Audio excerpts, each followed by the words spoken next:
చాలా మందికి ఒక అనుమానం ఉంటుంది, మీ క్రైస్తవులు తల్లిదండ్రుల కంటే కూడా ఎక్కువ దేవుణ్ణి ప్రేమించమంటారు అనే ప్రశ్న అడుగుతా ఉంటారు. ఈ ప్రశ్నకు కొన్నిసార్లు జవాబు లేక క్రైస్తవులు కూడా సమాధానం చెప్పలేక మౌనంగా ఉంటారు. కానీ అర్థం చేసుకోగలిగితే మీరు కూడా ఫస్ట్ దేవుణ్ణి ప్రేమిస్తారు. ఎందుకంటే ఒకవేళ నా తల్లిదండ్రుల్ని ప్రేమించొద్దని నా బైబిల్ చెప్పట్లేదు, నా తల్లిదండ్రుల్ని వదిలేయమని బైబిల్ చెప్పట్లేదు. తల్లిదండ్రులను ప్రేమించే విధానాన్ని చెప్తుంది. నా తల్లిదండ్రులను ప్రేమిస్తూ వేరే వారిని తల్లిదండ్రుల్ని నేను ద్వేషించకూడదు. కానీ కొన్ని పరిస్థితుల్లో నా తల్లిదండ్రులను ప్రేమించినప్పుడు వేరే తల్లిదండ్రులను ద్వేషించవలసి వస్తుంది. కానీ మొదట నేను దేవుణ్ణి ప్రేమిస్తే అసలు తల్లిదండ్రుల్ని ఎలా ప్రేమించాలో దేవుని వాక్యం నాకు నేర్పిస్తుంది. దేవుడు తల్లిదండ్రుల్ని ఎలా గౌరవించాలో, ఎలా వారి యొక్క బాధ్యతను వారి యొక్క కష్టకాలంలో తీసుకోవాలో వాక్యము మనకు నేర్పిస్తుంది.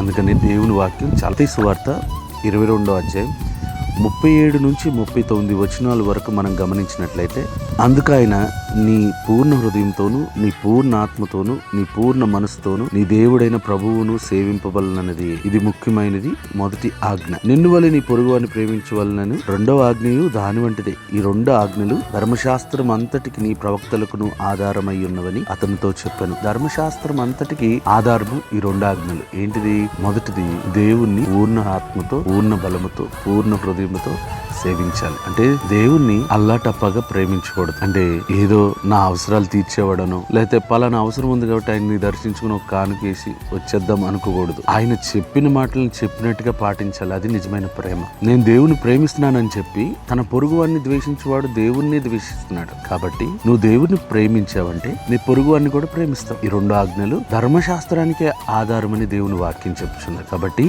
నువ్వు మొదట దేవుని ప్రేమించావనుకో, తర్వాత నిన్ను వలె నీ పొరుగువాడిని ప్రేమించగలుగుతావు. నిన్ను వలె నీ తండ్రిని ప్రేమించగలుగుతావు, నీ తల్లిని ప్రేమించగలుగుతావు, నీ కుటుంబాన్ని ప్రేమించగలుగుతావు. ఎందుకంటే దేవుణ్ణి ప్రేమించడం వలన మనుషులను ప్రేమించడం అంటే ఏంటో నేర్చుకోగలుగుతాం. కాబట్టి పూర్ణ మనసుతో, పూర్ణ హృదయంతో దేవుణ్ణి ప్రేమిస్తూ ఆశీర్వదించబడదాం. God bless you.